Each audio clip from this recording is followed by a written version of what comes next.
So sa mga nagtatanong guys kung accessible pa guys yung Bybit dito po guys sa Philippines, accessible pa naman siya guys, pero currently yung website po nila guys is hindi na po accessible. So ayan, once na i-search natin guys yung bybit.com, so hindi na po siya guys lumalabas.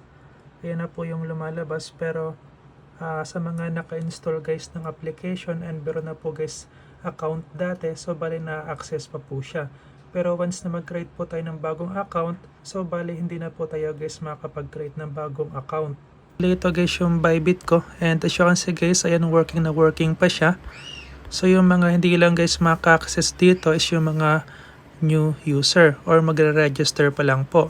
And sa mga nagtatanong kung safe pa guys gamitin, so hindi ko lang alam guys, pero sa akin nagagamit ko pa naman pang P2P trading, pang deposit ng USDT, or sa madaling salita guys nakapag-transact pa po ako dito.